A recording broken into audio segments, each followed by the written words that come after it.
Assalamualaikum warahmatullahi wabarakatuh. Bismillah walhamdulillah wassalatu wassalamu ala rasulillah wa ala alihi wa sahbihi wa mawalah. Allahumma anfa'na bima 'allamtana wa 'allimna ma yanfa'una. Allahumma zidna ilma warzuqna fahma wa atina hikmah. Allahumma barik lana fi majlisina hadha birahmatika ya arhamar rahimin. Walhamdulillahi rabbil alamin. Taqabbalallahu minna wa minkum fataqabbal ya karim. Kepada segenap dewan guru dan pengurus daripada Pesantren Alam dan Agrokultural Markas Syariat, jazakumullahu khairal jaza ala ihtimamikum wa ala juhdikum fi ta'lim wa tarbiyah fi hadzal ma'had. Wallahu subhanahu wa ta'ala an yubarika lakum fi jami' harakatikum wa sakanatikum wa da'watikum. Amin ya rabbal alamin. Kemudian kepada segenap santri pesantren Ramadan di Markas Syariat yang alhamdulillah sudah menyelesaikan mengikuti semua kegiatan belajar mengajar yang ada di pesantren Ramadan, mudah-mudahan antum semua mendapatkan manfaat dunia maupun akhirat yang berguna untuk kehidupan dakwah kita insya Allah. Kehidupan dakwah ini indah. Bahkan Allah nyatakan dalam Al-Quranul Karim, wa man ahsana qawlan mimman da'a ilallah. Jadi enggak ada satu ucapan pun yang lebih baik daripada orang-orang yang berdakwah mengajak kepada Allah. Dan dakwah ini perlu kita ketahui untuk semua santri Markas Syariat. Kalau dakwah kita ingin berkah, kalau dakwah kita ingin punya kuwatut ta'thir, punya kekuatan pengaruh di tengah masyarakat, maka perhatikan tiga hal. Yang pertama, jadikan dakwah itu sebagai tuntunan, jangan jadikan dakwah sebagai tontonan. Sebab kalau dakwah menjadi tontonan, tidak akan pernah berbekas, tidak akan punya pengaruh. Apalagi ingin membentuk suatu masyarakat dari hasil dakwah kita, tidak akan pernah terwujud. Nah, kalau ingin dakwah kita punya pengaruh, mampu membentuk masyarakat, mampu melahirkan generasi penerus yang baik, maka jadikanlah dakwah itu sebagai tuntunan, jangan dijadikan sebagai tontonan. Yang kedua, jadikan dakwah itu sebagai kewajiban, jangan dijadikan sebagai profesi. Dakwah bukan profesi. Dakwah itu bukan pekerjaan yang menjadi mata pencaharian, bukan. Dakwah itu adalah kewajiban. Kita tahu profesi-profesi seperti insinyur, dokter, dan lain sebagainya itu profesi. Bekerja sebagai aparatur sipil negara di kementerian-kementerian itu profesi. Nah, apa beda profesi dengan kewajiban? Beda. Orang kalau profesi, dia hanya bekerja di jam kerja saja. Oh, kerjanya dari jam 8 pagi sampai jam 4 sore, selesai. Di luar itu dia orang bebas yang nggak ada ikatan dengan pekerjaan. Berbeda dengan dakwah. Dakwah nggak ada jam kerjanya. Dakwah itu 24 jam terus menerus. Di mana kita berada wajib kita berdakwah. Kita ada di kamar pun, di atas tempat tidur pun, bersama istri pun tetap wajib berdakwah. Nah, jadi dakwah tidak terikat dengan jam kerja. Makanya bukan profesi. Nah, dia merupakan kewajiban. Kita di atas mimbar kita dakwah, di jalan kita dakwah, di pasar kita dakwah, ada orang bertamu dengan kita berdakwah. Dakwah tidak kenal siang, tidak kenal malam, tidak kenal hari, tidak kenal jam. Nah, itu namanya kewajiban. Nah, ini perhatikan. Jadi kalau ada orang menganggap dakwah sebagai profesi, repot. Nah, nanti di atas panggung dia dakwah, turun dari panggung dia bisa melakukan hal-hal yang tidak sesuai dengan dakwah, dan itu terjadi. Di kelas dia ngajar, di luar kelas dia maksiat. Di atas mimbar dia berdakwah, luar biasa lisannya fasih. Tapi begitu turun dari mimbar dakwah dia melakukan pelanggaran-pelanggaran syariat.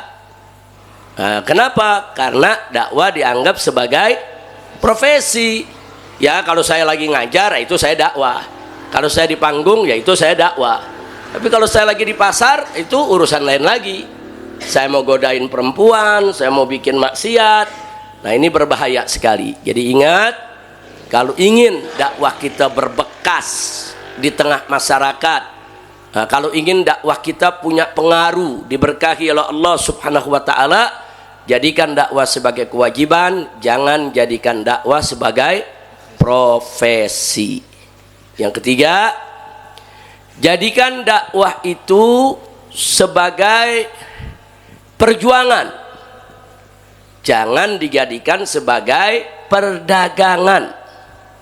Nah, jadikan dakwah itu sebagai bagian perjuangan hidup kita, way of life, jalan hidup. Nah, jangan dijadikan dakwah itu sebagai bisnis perdagangan. Nah, sekarang ini tidak sedikit orang menjadikan dakwah itu sebagai bisnis perdagangan. Kalau diundang orang, yang dia tanya berapa duit mau dibayar. Kalau diundang orang, yang dia tanya kapan DP-nya dibayar, dimasukkan, dikirim ke ATM-nya. Ini nggak betul. Nah, jadi santri-santri markas syariat nggak boleh seperti itu. Jangan sekali-kali memberikan harga untuk dakwah. Dakwah sambil berdagang silakan, boleh. Berdagang sambil dakwah bagus, tidak ada masalah. Tapi jangan dakwah didagangkan. Nah, tolong dibedakan tuh. Jadi bukan dakwah nggak boleh dagang, bukan. Dakwah sambil dagang silakan, boleh, nggak apa-apa, halalan thayyiban. Atau dakwah dagang sambil dakwah, bagus saudara, silakan. Tapi jangan dakwah yang diperdagangkan. Oh, kalau di sana ngundang amplopnya besar, di sini kecil, yang sini nggak diterima, yang di sana diterima. Atau dia udah diundang di satu tempat, tahu-tahu ada ngundang lain ngasihnya lebih besar, dia batalin itu undangan yang pertama. Haram, nggak boleh. Santri-santri, alumni markas syariat nggak boleh begitu. Jangan sekali-kali kalau kita diundang tablik, diundang ceramah, diundang apa saja, bicara soal duit, haram. Nah, soal nanti kalian berdakwah kemudian ada memberikan hadiah, silakan terima. Mau hadiahnya kecil ke, mau hadiahnya besar, terima. Jangan sekali-kali minta. Jangan sekali-kali memasang tarif. Kenapa? Sebab begitu dakwah dijadikan sebagai bisnis perdagangan, maka dakwah tidak akan berkah. Dakwah tidak akan berbekas. Dakwah tidak akan pernah punya pengaruh. Nah, maka itu kita ingatkan dari sekarang, kalau mau jadi seorang dai, seorang murabbi, seorang mudarris, seorang guru, seorang pendakwah, seorang ulama, maka perhatikan sekali lagi bahwa dakwah adalah tuntunan bukan tontonan. Dakwah adalah kewajiban bukan profesi. Dakwah adalah perjuangan dan pengorbanan, bukan bisnis perdagangan. Justru dalam dakwah kalian dituntut untuk berkorban, mengorbankan waktu, mengorbankan tenaga, mengorbankan pikiran, juga mengorbankan harta benda kita. Nah, kalau itu bisa dilakukan, insya Allah santri-santri alumni daripada Markas Syariat akan menjadi dai-dai handal untuk membentuk masyarakat yang baik. Amin ya rabbal alamin. Bagian kedua yang ingin saya ingatkan, bahwa medan juang Islam ini secara umum kita bagi menjadi 3. Ada medan juang yang kita sebut dakwah, ada medan juang yang kita sebut hisbah, ada medan juang yang kita sebut jihad. Dakwah sesuai dengan katanya dakwah, da'a yad'u da'watan, mengajak. Yang namanya mengajak harus santun, harus ramah, harus lemah lembut. Nggak ada tuh ngajak kasar keras, nggak ada. Sehingga dengan demikian yang namanya dakwah wajib dilakukan dengan lembut, santun, ramah. Agar apa? Agar menyentuh, sehingga orang-orang yang didakwahkan bisa simpatik dan tertarik mau ikut ke jalan Allah Subhanahu wa ta'ala. Yang kedua hisbah. Hisbah itu adalah amar ma'ruf nahi munkar. Al-amru bil ma'rufi wan nahyu anil munkari. Itu hisbah. Nah, untuk hisbah ini harus tegas. Nah, nggak ada itu hisbah lembek, nggak ada. Hisbah itu tegas. Ajak yang bersangkutan ke jalan Allah dengan tegas, dan larang yang bersangkutan daripada kemaksiatan, kemunkaran juga dengan tegas. Hisbah tegas. Nah, adapun yang terakhir jihad, jihad keras. Nggak ada tuh jihad lembek, nggak ada. Yang namanya jihad itu perang di jalan Allah. Ada pertumpahan darah, ada nyawa yang hilang, ada harta benda yang musnah, saudara. Nggak ada jihad lembut. Nah, jadi ini ketiga medan juang ini punya karakter sendiri-sendiri, berbeda-beda. Nah, saya berikan contoh yang simpel. Nabi mengatakan dalam hadis, kama qala an-nabiy sallallahu alaihi wasallam, muru auladakum bis-shalah wa hum abna'us sab' wadribuhum 'alaiha wa hum abna'u 'ashar wa farriquhum fil madaji'. Sadaqan Nabi sallallahu alaihi wasallam. Jadi Nabi mengatakan muru auladakum bis-shalah, perintahkan anak-anakmu untuk mendirikan salat, wahum abna'us sab', manakala tatkala mereka berusia 7 tahun. Saudara, 7 tahun perintah suruh salat. Kemudian wadribuhum 'alaiha wahum abna'u 'ashar, dan pukul dia untuk agar dia mendirikan sholat. Jadi kalau dia disuruh sholat nggak mau, pukul. Tapi tentu dengan pukul yang tidak melukai, dengan pukulan yang tidak berbahaya, dengan pukulan tidak di tempat-tempat yang fatal atau yang vital yang bisa mengakibatkan yaitu madarat yang fatal, ya kawan. Nah, dari sini apa kita bisa ambil pelajaran menyangkut medan juang yang kita sebutkan tadi. Anak umur 7 tahun suruh sholat. Pertanyaannya, kalau belum 7 tahun? Nah, kalau belum 7 tahun jangan disuruh sholat, tapi diajak sholat. Nah, beda tuh.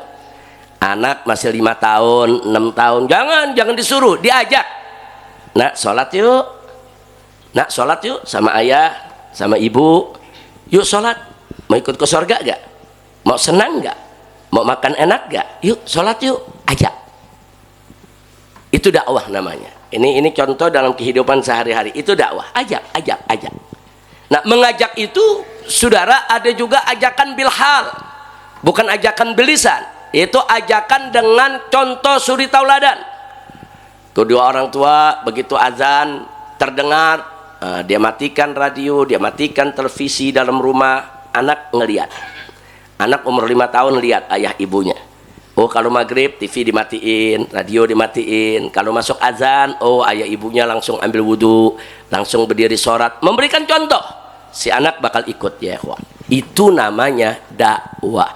Dakwah itu dengan suri tauladan, dengan contoh, dan juga dengan ajakan. Memang dakwah mesti begitu.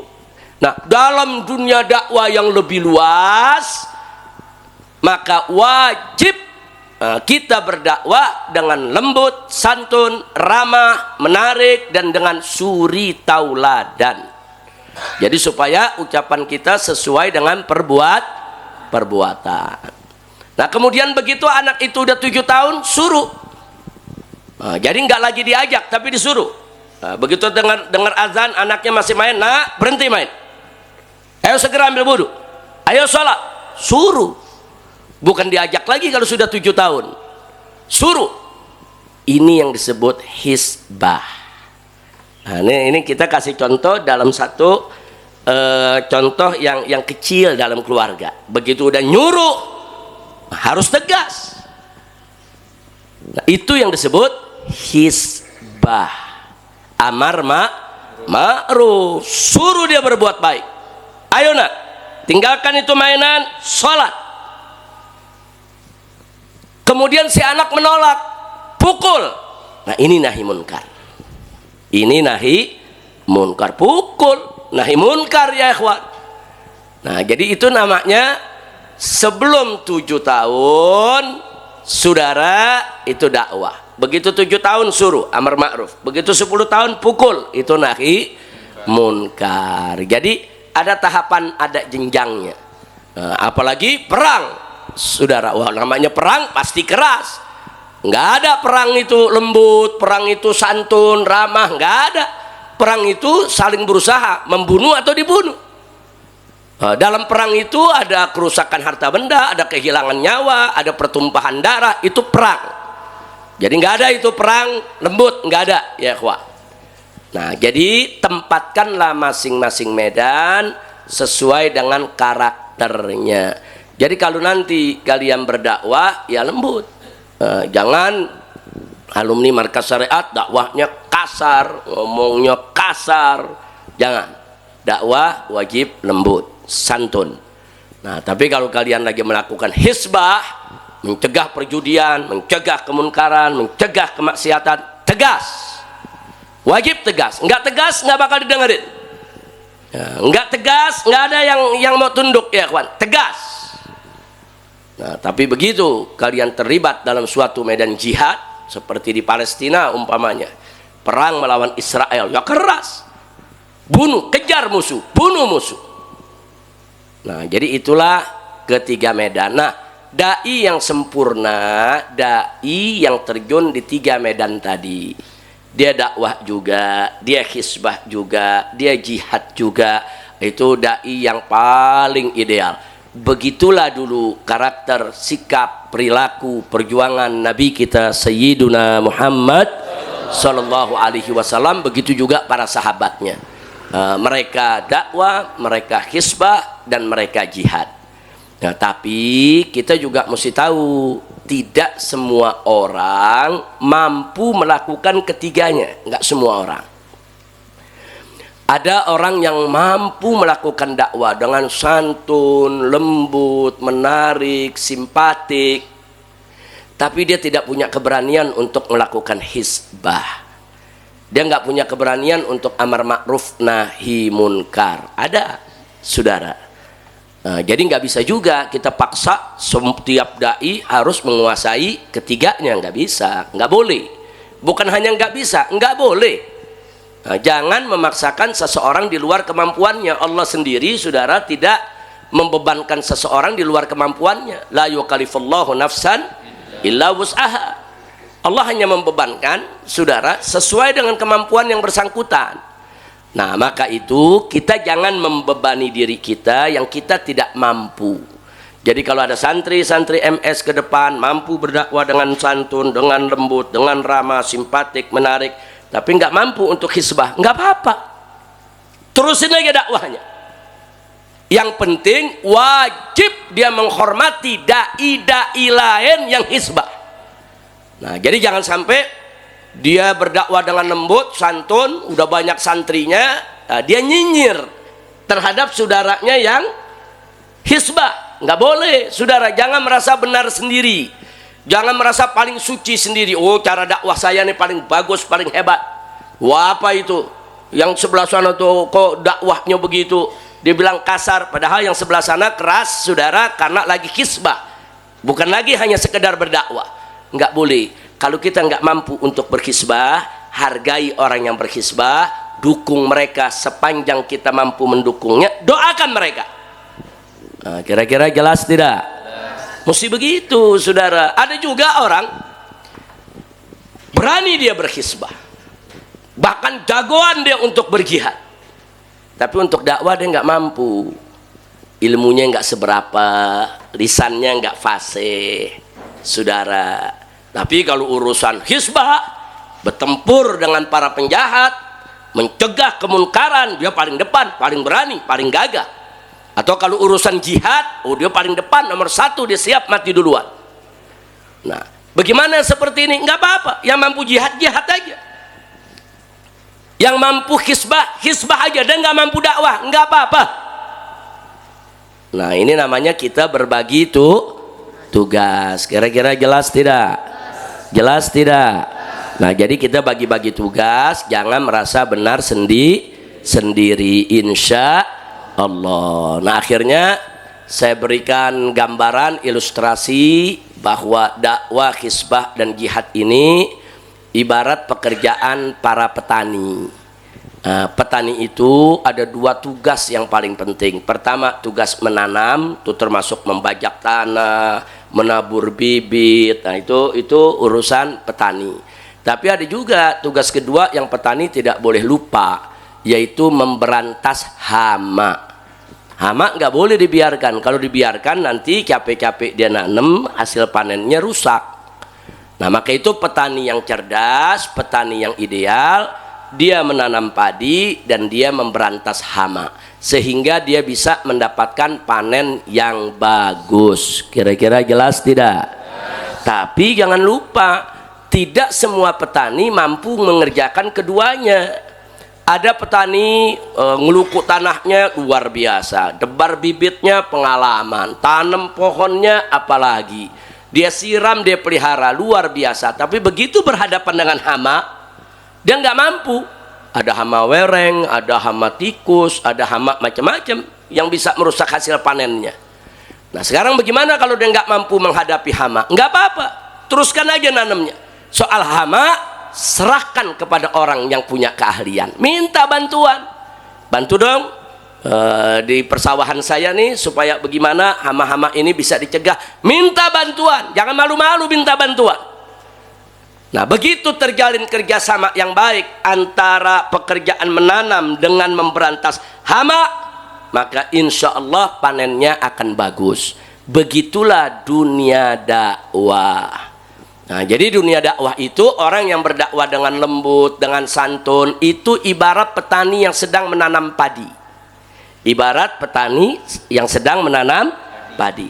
Adapun mereka-mereka yang berhisbah, mencegah kemunkaran, melawan peredaran narkoba, melawan minuman keras, melawan perjudian, melawan pelacuran dan lain sebagainya, ini ibarat petani yang sedang memberantas hama. Nah, kalau ini bekerja sama dengan baik, sinergi, insya Allah hasilnya juga akan baik. Amin ya rabbal alamin. Jadi kesimpulannya ingin saya sampaikan kepada semua santri Markas Syariat, baik santri tetap maupun santri pesantren Ramadan, sekali lagi ingat bahwa medan juang Islam itu ada tiga, ada dakwah, ada hisbah, dan ada jihad. Ketiganya harus sinergi. Siapa-siapa yang bisa melakukan ketiganya, lakukan ketiganya. Nah, tapi kalau nggak mampu, nggak apa-apa, lakukan sesuai kemampuan kita, tapi wajib kita mendukung saudara-saudara kita yang lain yang melakukan medan yang lainnya. Dukung, bantu, doain. Jangan sampai antar dai itu saling menjatuhkan, saling merasa paling suci sendiri, orang lain semua salah. Nggak boleh. Nah, adapun soal resiko, ya jangan berpikir kalau jihad itu resikonya mati. Kalau hisbah enggak, siapa bilang? Banyak orang berhisbah juga resikonya mati. Oh, kalau dakwah aman-aman saja, siapa bilang? Banyak orang berdakwah dengan lembut, ujung-ujungnya juga tetap dikerjai orang. Ada yang dibunuh, ada yang diculik, ada yang diracuni. Jadi enggak betul. Kalau dakwah enggak ada resiko, kalau hisbah sama jihad baru resiko tinggi. Enggak, tiga-tiganya semua ada resiko. Resiko dihabisi, resiko difitnah, resiko dituduh. Nah, jadi jangan kaget dengan resiko-resiko tersebut. Karena begitulah dulu perjuangan Nabi kita Sayyiduna Muhammad sallallahu alaihi wasallam. Nah baik, ayo sama-sama di dalam buku munajat. Santri Ramadan dapat buku munajat? Ada santri Ramadan dapat ya. Di dalam buku munajat kita lihat halaman 168. Nah, ini kalau santri-santri MS biasanya udah hafal semua ini. Ayo sama-sama kita bawakan satu nasyid dengan judul Medan Juang Islam. Ayo rame-rame semuanya. Astaghfirullah Rabbi ya syakur, astaghfirullah Rabbi ya sabur, astaghfirullah Rabbi ya syakur, astaghfirullah Rabbi ya sabur, astaghfirullah Rabbi al-ghafur, astaghfirullah min kulli ghurur, astaghfirullah Rabbi al-ghafur, astaghfirullah min kulli ghurur. Medan juang Islam adalah tiga, harus diingat, jangan dilupa. Medan juang Islam adalah tiga, harus diingat, jangan dilupa. Pertama dakwah, kedua hisbah, ketiga jihad fisabilillah. Pertama dakwah, kedua hisbah, ketiga jihad fisabilillah. Astaghfirullah astaghfirullah astaghfirullah astaghfirullah astaghfirullah Rabbi al-ghafur, astaghfirullah min kulli ghurur, astaghfirullah Rabbi al-ghafur, astaghfirullah min kulli ghurur. Dakwah haruslah bijak dan lugas, hisbah mestilah cerdas dan tegas. Dakwah haruslah bijak dan lugas, hisbah mestilah cerdas dan tegas. Jihad medannya berani dan keras, berkorban hingga terakhir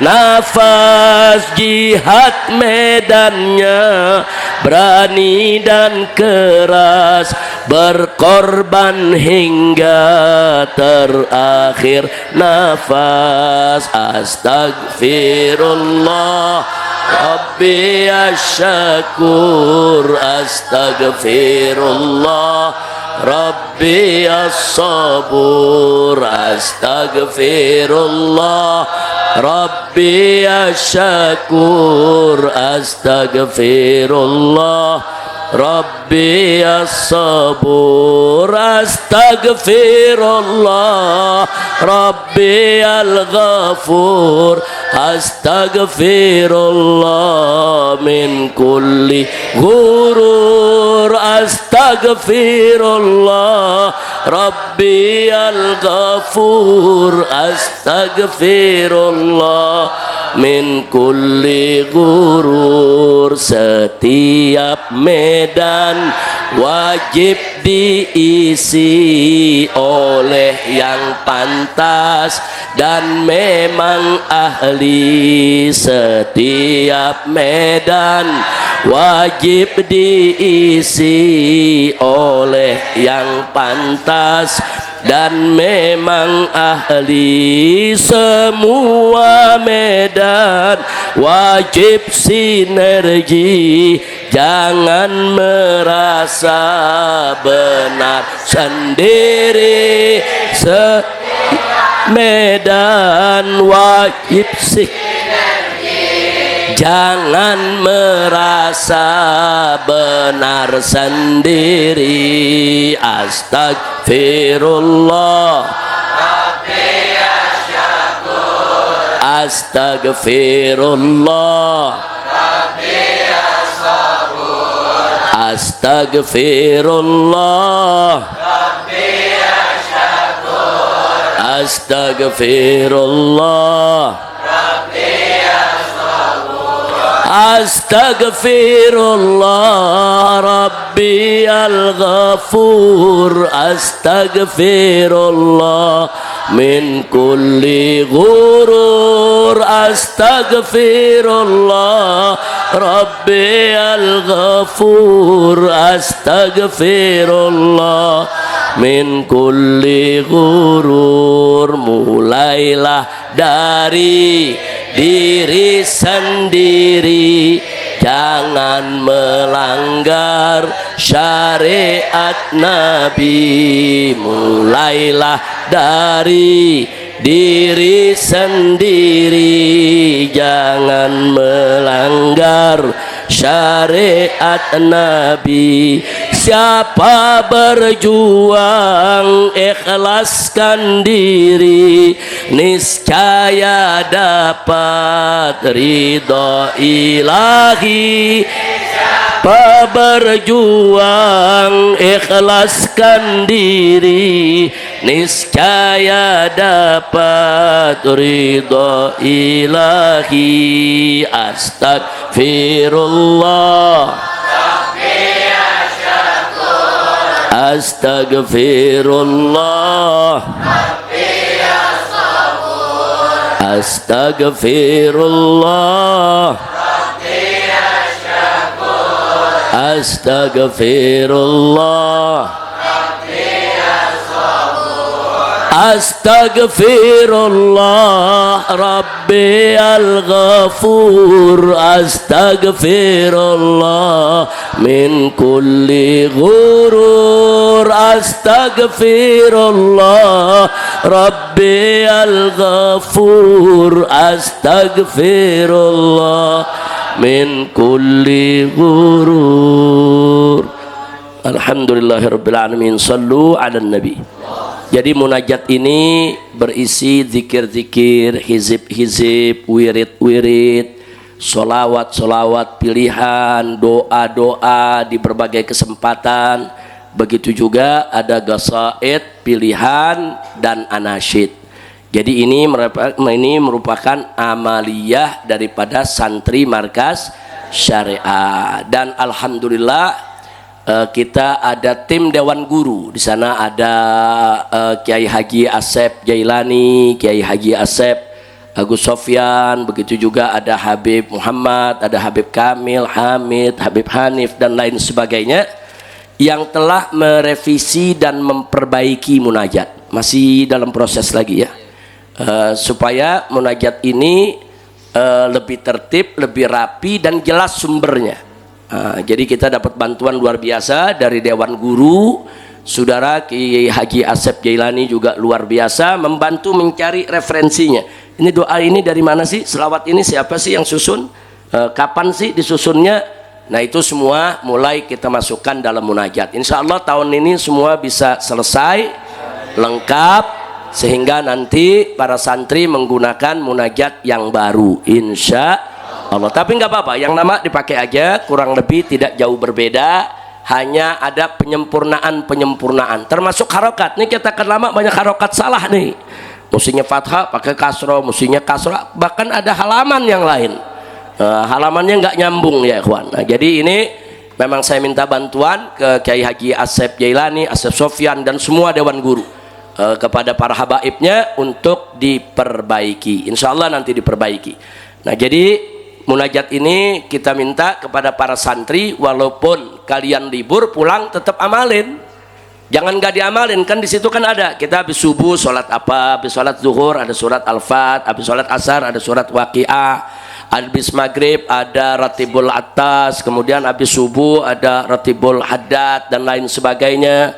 Pagi kita ada baca surat Ar-Rahman atau melaksanakan duha dan lain sebagainya. Amalkan.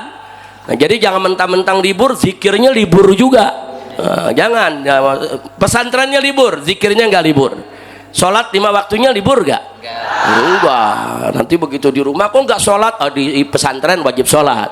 Nah, kalau di sini kita lagi libur. Enggak, sholat nggak libur, ibadah nggak libur, zikir nggak libur. Yang libur kegiatan pondok pesantren. Kira-kira jelas ya? Baik, kita ijazahkan ini. Bismillahirrahmanirrahim. Alhamdulillahirabbil alamin wassalatu wassalamu ala sayyidil mursalin wa ala alihi wa sahbihi ajma'in. Ajastu lakum bimudawamah wa mulazamatil munajat bima fiha minal ayatil qur'aniyah wal azkarin nabawiyah wal awradis salafiyah wal qasaidil mukhtara was salawatil mukhtara wal anashid fi madhin nabi wa fi da'wa wal hisba wal jihad ibtigha'a mardatillahi subhanahu wa ta'ala. Ajastu lakum hadhihi jami'an. Siril Fatihah.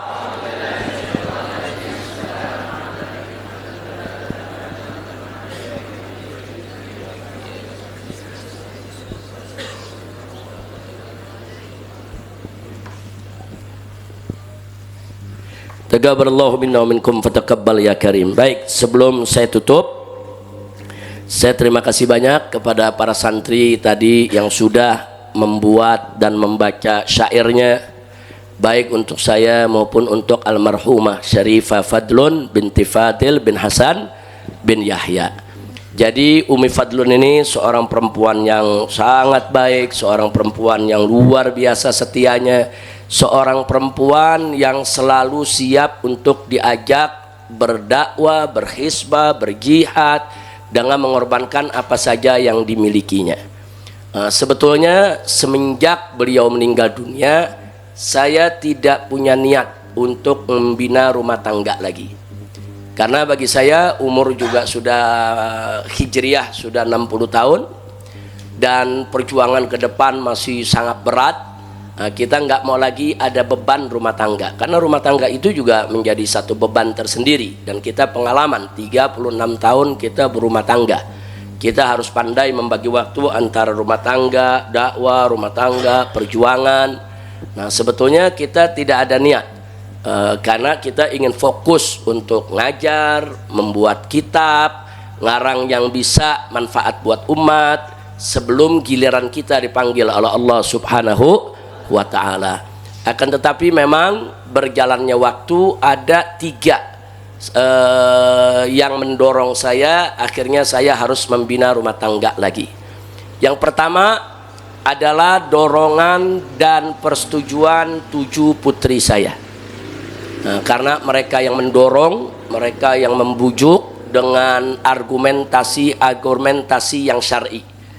Itu yang pertama. Yang kedua selain itu, yaitu karena memang banyak nasihat dari para habaib, para ulama, dari kawan-kawan saya dan lain sebagainya. Kemudian yang ketiga, pada akhirnya setelah kita istikharah dapat isyarah yang membuat kita akhirnya harus menerima semua nasihat tersebut dan dorongan putri-putri saya. Dorongan putri itu harus ditempatkan yang pertama. Satu saja putri saya tidak setuju, saya tidak akan pernah bina rumah tangga. Karena putri-putri ini juga semenjak kecil memang kita didik agama, kita didik supaya mereka semua menjadi da'iyah, supaya mereka semua menjadi ustazah, ya ikhwan. Jadi saya tidak mau ada problem baru dalam rumah tangga, nanti problem antara ibu baru dengan anak dan lain sebagainya.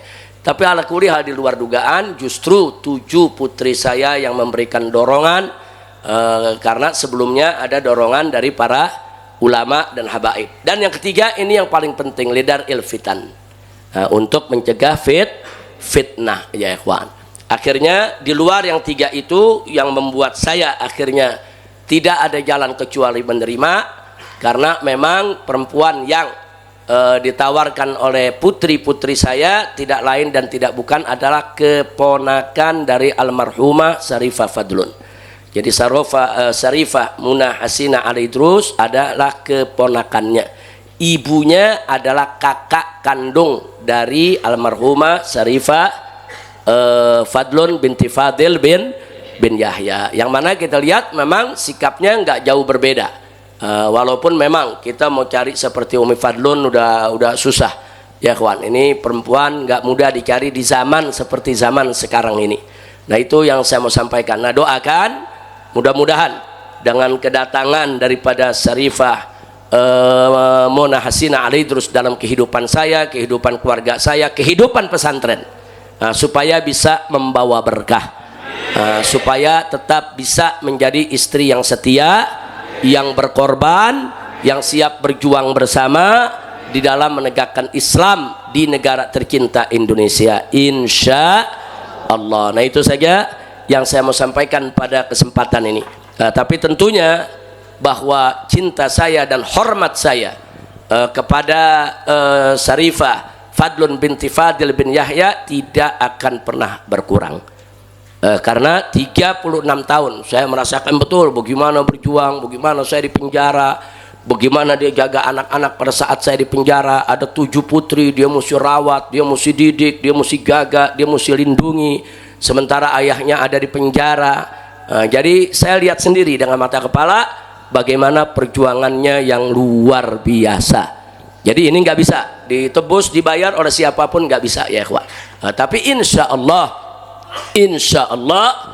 Syarifah Mona Hasina akan tetap ikut berjuang seperti bibinya, seperti halatinya. Mudah-mudahan bisa mewarnai daripada perjuangan kita semua, insya Allah. Nah itu saja yang saya mau sampaikan. Akhirnya selamat berlibur, selamat menyambut Hari Raya Idul Fitri. Masih ada acara? Musafahah udah 7 menit lagi zuhur. Zuhur dulu ya. Habis sholat zuhur sebentar lagi kita sholat zuhur berjamaah. Habis sholat zuhur kita musafahah, kita bersalaman yang tertib, yang rapi semuanya. Yang telah salaman langsung menuju tangga di luar sana, menuju tangga di luar sana untuk kita foto bersama, insya Allah. Nanti diatur ya, nggak ada makan siang ya, lagi puasa kan biasanya langsung makan siang ya. Jadi insya Allah kita foto nanti sama dewan guru nih, semua yang ada di sini sama semua santri di tangga sebelah sana, insya Allah. Alhamdulillahirrabbilalamin. Terima kasih kepada semua, khususnya kepada santri-santri pesantren Ramadan. Mudah-mudahan ilmu yang didapat di pesantren ini akan manfaat, amin. Nah itu saja, terima kasih. Silakan kita buat softnya, siap-siap sholat zuhur berjamaah. Setelah sholat kita bersalaman dan langsung ambil foto di atas, insya Allah. Itu saja. Hadani Allah wa iyyakum ila siratil mustaqim. Wassalamualaikum warahmatullahi wabarakatuh.